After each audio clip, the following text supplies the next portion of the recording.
All right, it's April 18th. It's time to go over the latest articles I found related to growth and marketing. I think you'll find these very interesting. We have one from David Spitz where he talks about the efficiency of your ARR, your net new ARR related to your sales and marketing spend. One from Kyle Poyar who talks about ARR2 in terms of the number of employees you have. Then one from Tomasz Tunguz where he talks about making markets, companies making markets. And finally, one from Mosaic Growth Solutions, where we just talk about the fundamentals of growth. So let's dive in. Let's get started with this article of David Spitz. David does an amazing job at looking at data from publicly traded SaaS companies. And so these are metrics at year end 2023, medians, as he says, growth, anemic but stable at 18%, which is very similar to what we saw in the article yesterday from Maxio. And he has a chart in here which charts very closely to what I shared yesterday. What was most interesting to me is this, his point here. GTM still a mess, and he looks at some of the metrics and why he's forming the opinion. Sales and marketing expense as a percentage of revenues at 40%. Sales and marketing expense as a percentage of net new ARR 237%. This is his point. These numbers are well above historical healthy norms. And this is a metric that matters most for go to market. So let's take a look at the chart and see what he's talking about. Here's where we are. Sales and marketing expense as a percentage of net new ARR, 200% if you exclude stock-based compensation. And you just see this growth curve. It's just continuing to climb. Like these numbers aren't going to work. And so take a look at what you're doing and seeing if your numbers align with these.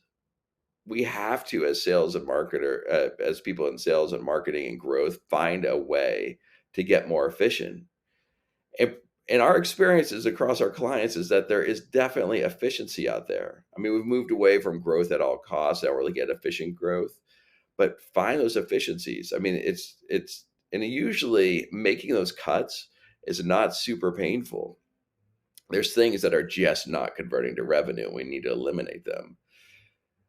So I'm glad David highlighted this in this chart. I think it's really meaningful and is really beneficial for many different companies. Kyle Poyar shares this post,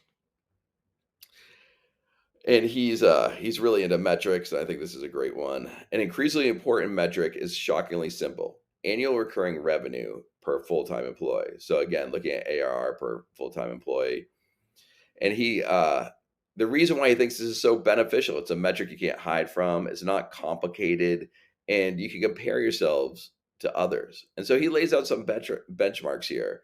At 1 to 5 million ARR, a good number is 90. Great is 150K. If you move down to more than 50 million ARR, good is 250K. Great is 300K. And then he shows what some of these leading companies, what they're looking at. Look at Dropbox, almost 800K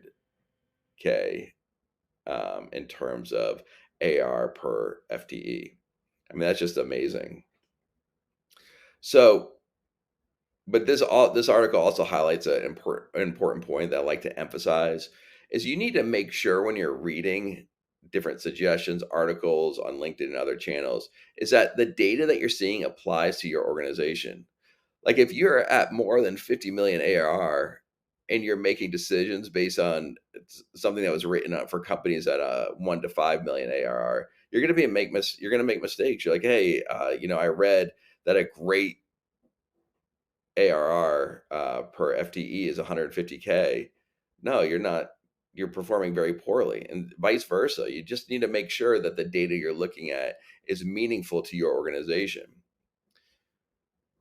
So next, let's take a look at this article from Tomasz Tunguz, and he starts off by saying, over the weekend, Toby, the founder and CEO of Shopify, discussed the major reason investors pass on Shopify in its early days: market size. I remember that financing round. I remember having the same concern and making the same mistake. So, which is kind of crazy when you think about Shopify now, that the concern was market size. I mean, Shopify serves almost everyone at this point, it seems like. And so Thomas's thinking has evolved over the years, and he's saying we need to move away from just saying is market size large enough. Instead, the question is, can the company make the market? Market size is the output of all the players marketing, selling, and building. Their efforts alter, distort, and juice the supply and demand curves. It's not a it's not a given, not an output or steady state. And so his point is that a company that's doing a great job can actually expand the market. And this is a critical point. Are there opportunities for your company to expand the market by doing the right things?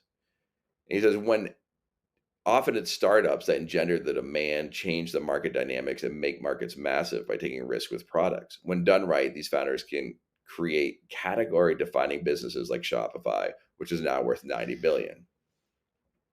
So yes, obviously market size is important, but if you're thinking big, if you have a great vision, if you think about ways to open that market, the potential could be much greater than even where it is today. And finally, I just want to close by taking a look at this article from us, which is just the idea that you need if you want transformational growth, there's some basic things you have to focus on. There's so much content on there around which still looks like growth hacks and little tips to drive growth, but those don't drive transformational growth, not if you don't have a firm foundation. And so there's three questions that you got to make sure your company can answer well. Does my organization have a clear growth vision? And this isn't just a revenue target. You have to make sure that you clearly define your growth vision. Is there a clear baseline for performance and a way to track and measure for the success of the identified strategic initiative? So you obviously need to be able to measure what you're trying to accomplish. And then finally, and this is so important, and I think this is the thing that can be most often be ignored. Have I gotten buy-in to the growth vision at all levels of the organization? Companies that are driven, companies that are inspired, they do better. And so it's really important you get this buy-in on your growth vision. All right, that wraps it up for today. Hope you enjoyed these articles. If you have any comments or feedback, leave them in the comments here. Would love to hear from you. If you know any good content that I should share, that I should take a look at, please add that to the comments as well. Otherwise, I will see you tomorrow.